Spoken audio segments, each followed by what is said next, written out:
So good evening to everyone. I'm Meenakshi, and today we have with us the author of Just a Miracle, Neena George, and one of her readers. Her name is Annu John. Anu is a chartered accountant. And today, as we sit in conversation, we'll be talking about what Anu's views are on the book. And our author is also available here. So we'll have a conversation on that. So welcome, Anu and Neena. Thank you, Good Meenakshi. evening. Good evening. Thank you so much. Good evening. So, Anu, tell us about how long ago did you pick up the book? What did you love about it? I got this book around two weeks back, I think. Yeah, and the thing is that I read it in a day. So you will all understand that how much I like the book. That's in one sentence what I would like to share about how attractive the book is, how useful, not attractive. Attractive is not at all the correct word to use there, to be used there. How useful the book is to the reader. Many things that caught my attention from the book. There are many, but I would like to think because of the paucity of time, we would like to reduce it, and I will try to share what attracted me the most. The one main thing that I understood is that while reading this book, I thought whenever a person writes a book, some autobiographical book, they might have gone through many hurdles. And what they will try to project is that they have done so much good things, whatever positive they have done to come out successfully in their hardship, through their struggle, how they fought and came successful. But here, Neena, she has openly said that she has failed many times. She felt angry, she felt frustrated. She was very moody at times. She didn't want to talk to people. So that is what we are all. Then we will find that there are people like us who are facing situations like us. Many situations people are there, and it's not that they will do everything right to come out successful. We will learn from our mistakes also, then only we will come out strong. That's one basic thing that I liked about the book. The readers, they will feel that Neena is one among us. She is like us. So I can learn something from her. That's what I learned from this book. Thank you, Anu, for sharing that. Neena, how does that make you feel to hear something like this as a feedback? Yeah, I mean, see, Anu, for me, when you say that you felt that Nina is one among us, that's all that I wanted. I wanted to write and tell you that, okay, dear, like, I've gone through this, and these were my issues. I'm sure across, I mean, sitting across, even you have issues. So I'm just telling you how I fought it. You try that and see whether it works for you. So, I mean, I understood that, standing there and telling that, okay, I fought it and I came out victorious and this is the way I did. That's not the way, I mean, at least I thought that wouldn't help people. So I really like two things that Anu said. One is she read it in one sitting, which happened with me also, by the way. Once I picked it up, I just could not put it down. So I can completely relate to that. And the second is that normally when people put their story or their memoir, they want to focus on how wonderfully they handled it. But she was ready to talk about her vulnerability, the problems she faced, and the setbacks that were part of it. So, Anu, obviously, when you could relate with that, I'm pretty sure that you could not only empathize, but also derive inspiration. Tell me some of the particular, like, some of the things which really were the parts which touched you the most, in Neena's story, because you have known Neena for some time, right? Yeah.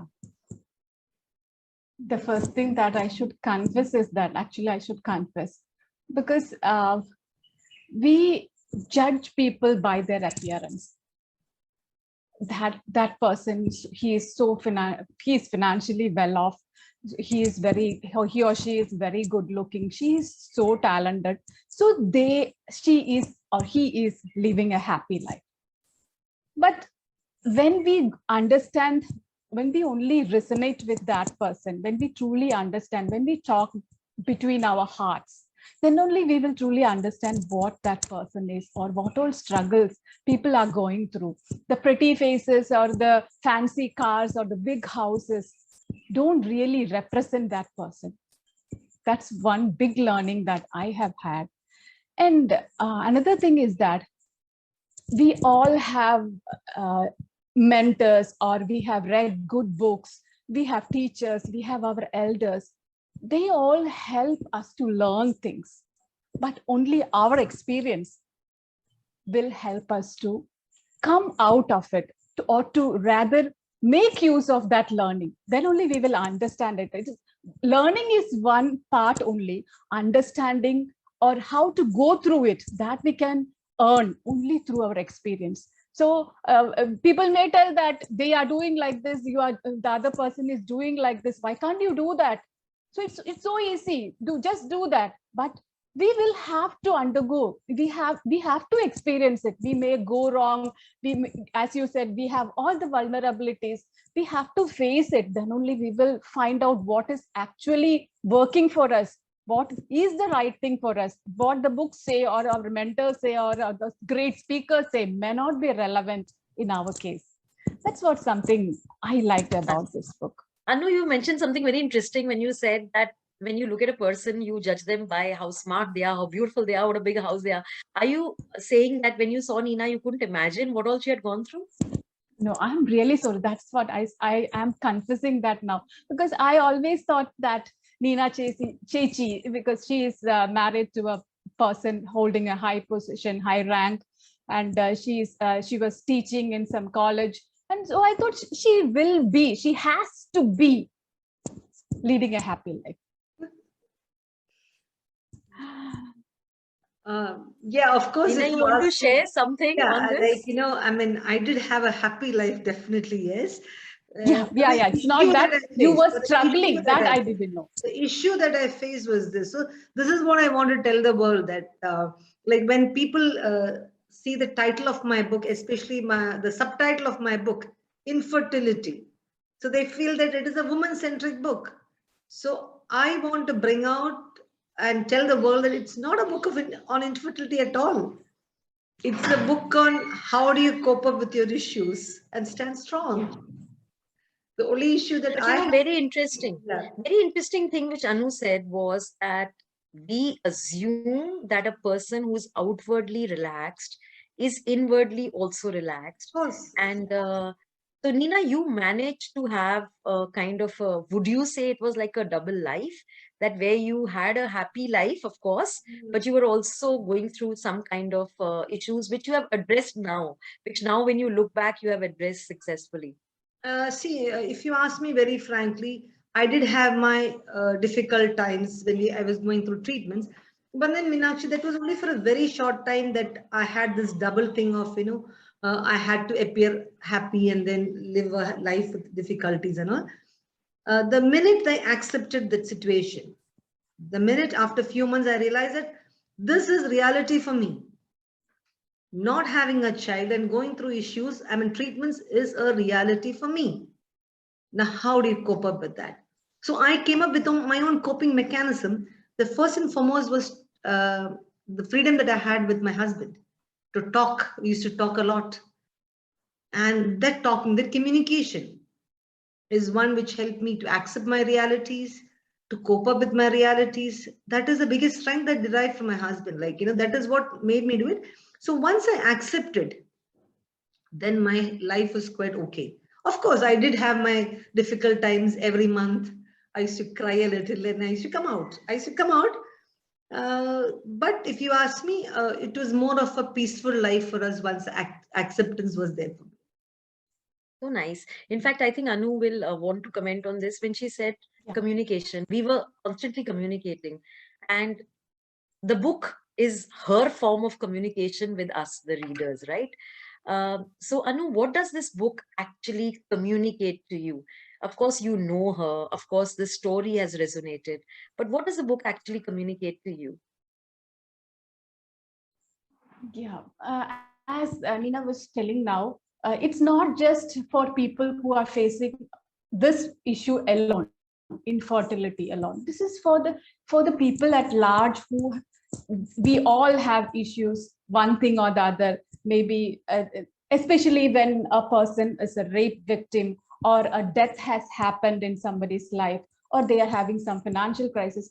There are a lot of problems each one is facing. So for everyone, this book is valuable. That's what I feel.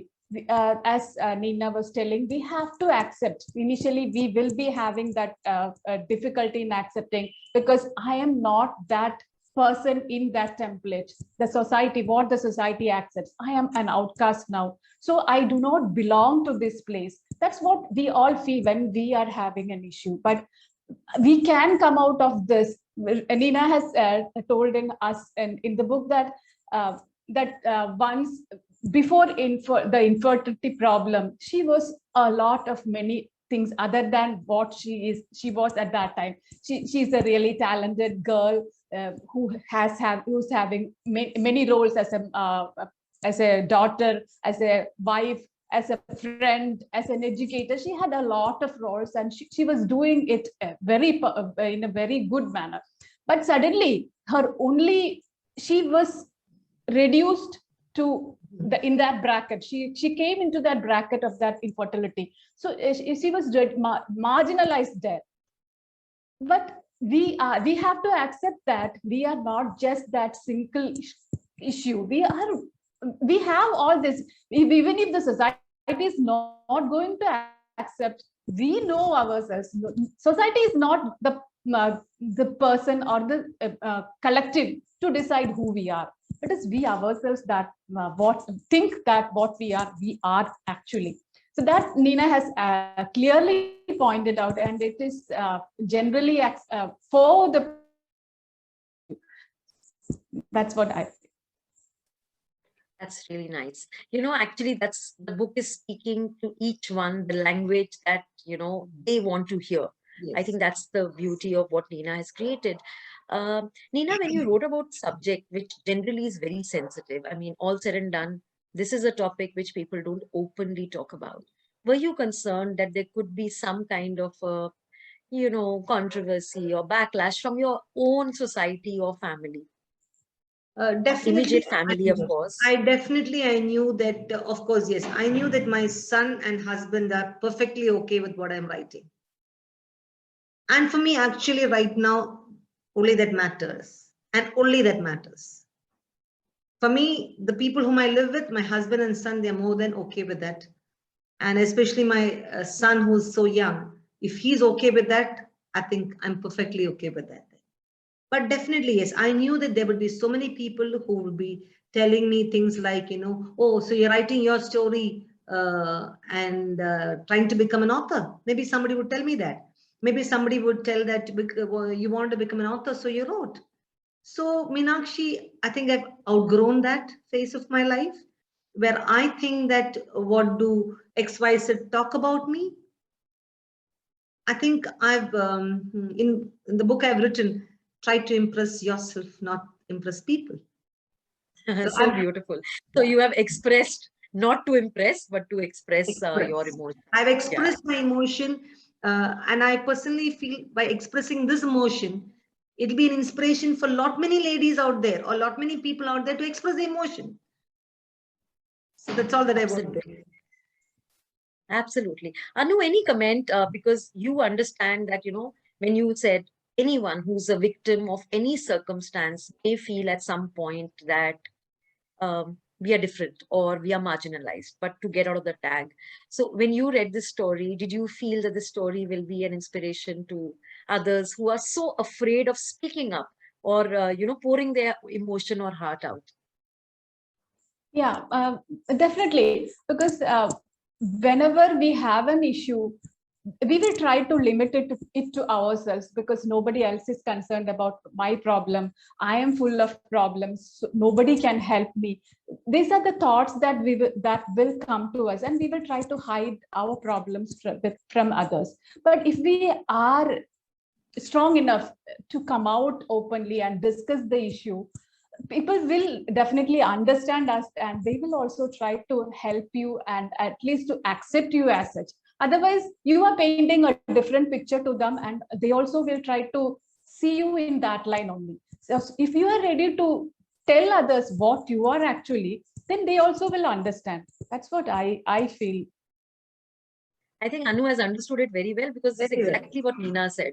She said, when you are ready to share, people will be ready to help, right? Yeah. So that's another outcome of this attempt at writing a book. Nina, what was the support you were getting from readers? When readers were reading it and giving you feedback, what was the kind of support system that you were building up, not for yourself, but for the community, at large? See, Meenakshi, every reader of mine has come out with a different perspective. So today when I saw my book, I was thinking, my God, this book has given so many different perspectives to so many people. And everybody has got a different take on it. Meenakshi, if you see, like, we have interacted with so many people. I think Annu is the sixth person with whom we have interacting. And every person has given a different, perception is completely different. The other day, somebody told, compartmentalize your issues. That is very good. Like, everybody has come up with it. So I feel, Meenakshi, my effort is worth it. The support that I've got from readers, it is much more better received than what I thought.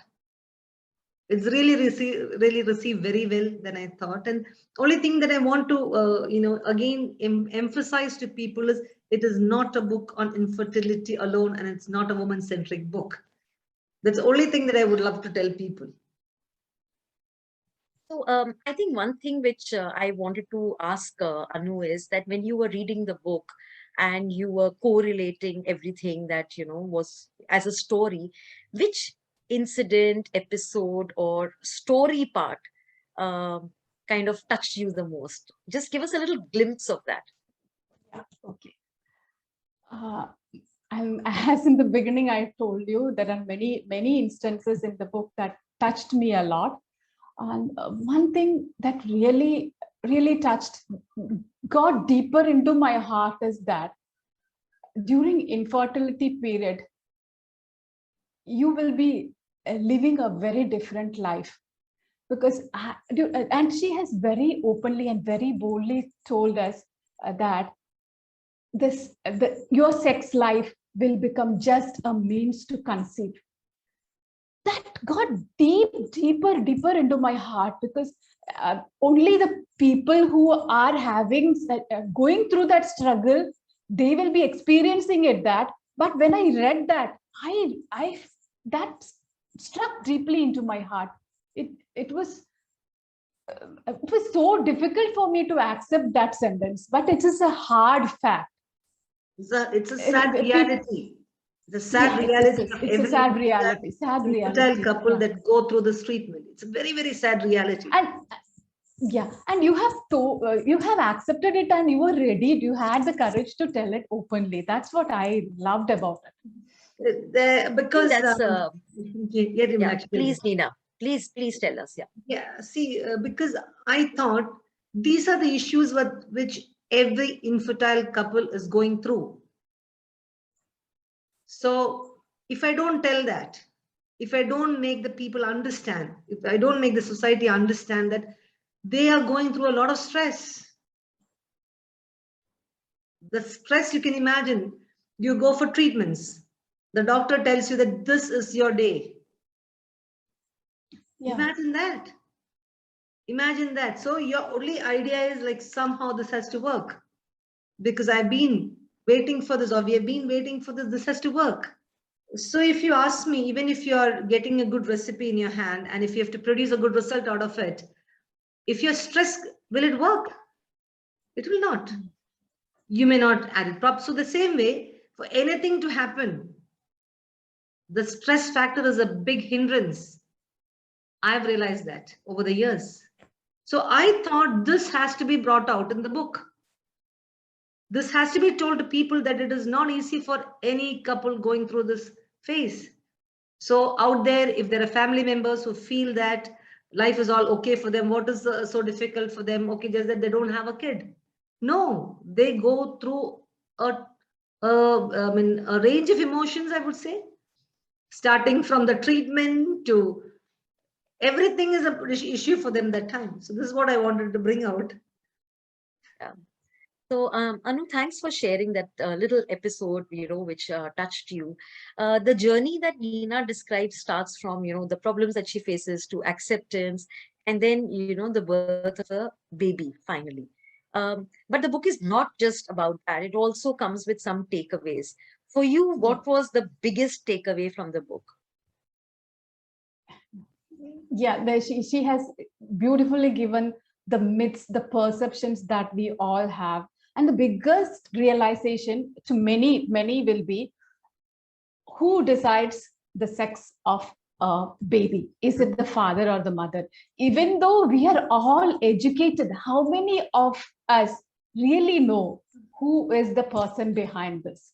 Because daily we hear, we see in the newspapers, mothers are, or wives are being victimized for the birth of a girl child.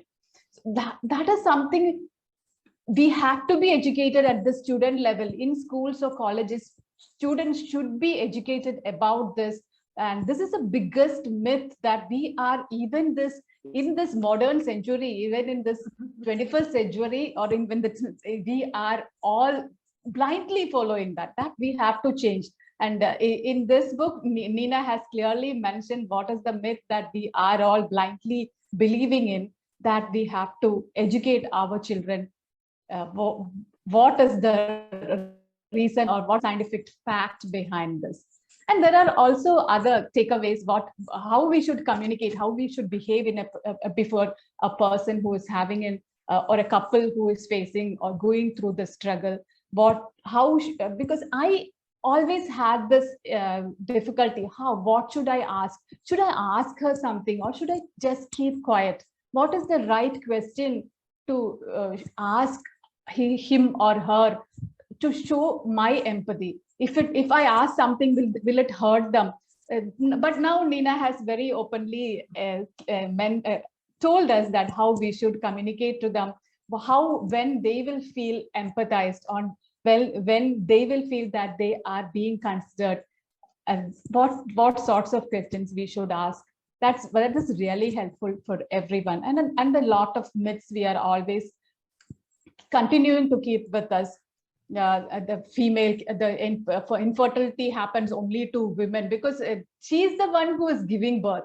So infertility is only for women. That's all simple myths that we are having even now. We have to remove that, and this book, I think, definitely will be a step in that direction. Wow, thank you so much, Anu.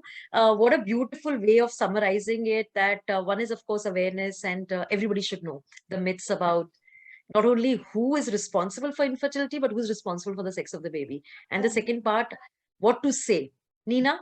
Yeah, actually, I should tell you, when I was writing, though the part of who decides the sex of the baby doesn't have anything to do with what I wrote in the book. And I Yes. thought, but still, I wanted to bring it out because I thought the last part of it, though it's not a myth, I should write that.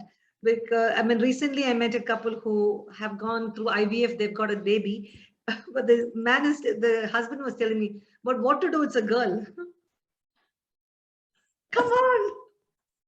Come on. That's the whole thing about all these things. That's why I wrote all that. Yeah. So, Nina, you have a lot of work on your hand, but you have, I think, started the journey beautifully. Yes, Anu, you are saying? Yeah, one more thing that I would like to add is that in the book, she has said that some people or some relatives were telling that Nina is not at all concerned about this, but her husband is so much worried about this infertility issue. I would like to tell you something. One day, I have my friend's husband passed away, and she was accepting that very boldly, and she was moving around giving instructions, and she was not crying at all. And the people around, they were telling that what a lady she is. She doesn't love her husband. That's the one thing that comes out of the mouth of the people who, if we are not expressing, they think that we are not just that. you don't love your husband just because you are giving instructions or you are not crying, because what is going inside a person, they may not be showing it before the public. That we have to accept. Yeah. So Nina, we had this wonderful conversation with your reader and with you, but I think at the end of it, all three of us agree, and I'm sure all our other readers agree, that there is so much work to be done, and Nina has, shown the way. She started it off, but every year we take this message forward, right? The message of awareness, education, sensitivity, empathy, and of course, what Nina has done, stay strong, right? So thank you very much, Annu, for joining us today. You are a chartered accountant, and chartered accountants have a very methodical thought process. But after listening to you, I've realized that you enjoy books. Plus, you have a very deep insight into the workings of the mind. So lovely to talk to you. She And travels a Nina, as lot. always, She travels a yeah, lot, and then and then the way she travels, tried to help me, help put my book and her reviews into her social media handles is amazing. I don't think that's even lovely. I've tried to put so much into the social media handles that the way she's trying to do. Thank you so much, That's Annu, for lovely, Annu. all your Thank you, effort to thank you. propagate my. And all the best to your continued efforts to educate people and to be with the differently abled children also. That I very much loved that, because you didn't stop there, you are continuing that. Yes, You're yes. passing it on to the people, other people. Yeah, Thank you because so much. that's how it has to be, right? And if I've come out of the issue, doesn't mean that I stop there. I need to go and help other Yeah. people too. It's giving back. Yeah. Yes. Yeah, I think that's lovely. I think it's like a chain, we must not only derive inspiration, but give it Give to back, others and give keep the back. chain going. Right. Yes, yes, yes. So thank you, everybody. Thank you for joining in. And yeah, just keep reading and keep enjoying books. And Nina, look forward to your next one very soon. Right. Thank you. Thank Thank you. you so much, Anu. Thank you, Thank you. Meenakshi. All the Bye-bye. best, Ina.